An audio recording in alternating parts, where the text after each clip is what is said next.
At the core of every CRM is messaging with our contacts, and we want to make sure as an organization that we're messaging our contacts in timely manners and responding to them within specific set service level agreements. These are called SLAs, and we can set these up on our sub-accounts inside of HighLevel. And these service level agreements have analytics, which I'm going to be showing you today, so that way you and your team can look into how your team's been performing when it comes to responding to your customers' messages on time. Let me show you how it works. So on the sub-account level, if you haven't set up your SLAs yet, you can navigate to conversations and then go to settings at the top. Here we can turn on and edit any of our SLA settings. This is just basically setting how long is okay and allowed for it taking to respond to any of your contacts on different channels. So you can either do a common SLA, which applies to all channels, or a channel specific SLA. As you can see here, we've got one for SMS, which is within 3 minutes we need to respond to the contact, and that means it's due soon. And within 5 minutes, that is a hard cutoff. That means that we have taken too long to respond to the contact on this medium. And we can change this for all of our different mediums. We can affect different settings down here at the bottom, and it's really helpful for making sure that you're responding to customers in a timely manner.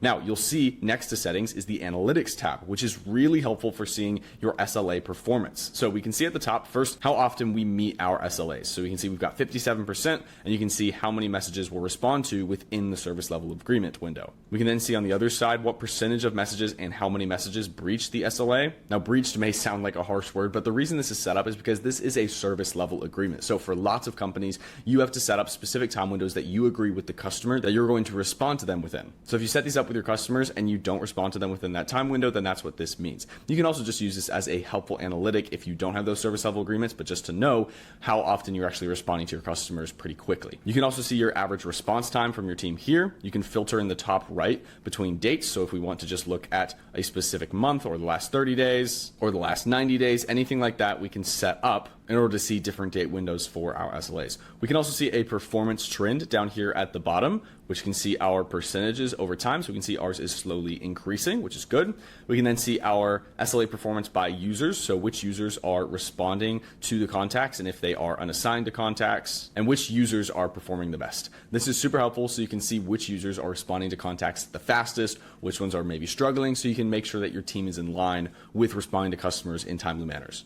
You can also show these statistics in numbers like this to see how many messages they've met and so on. And then at the bottom, we can see our SLA performance by channel. So we can see that SMS is doing a little bit better than email. As we can see here, we can see our average response times. And then again, we can show our statistics in numbers. We can see different rows on these pages. So if we have lots of different users or lots of different channels, we can see multiple rows. And lastly, back in our trends section, we can also sort and filter between the percentage that was met, the percentage that was breached, the tracked messages, the met messages, the breached messages, and then the average response time over time. If you're using HighLevel's basic functionality of talking to your customers with the CRM, then this is actually super helpful. So that way you can see exactly how long it's taking you to respond to different contacts, and you have complete visibility over yourself and your team, so you can hold everyone accountable. Now, if you have any questions about your SLA performance and analytics, feel free to refer to the help doc or just drop a comment on this video. As always, my name is Andrew, and thank you very much for watching.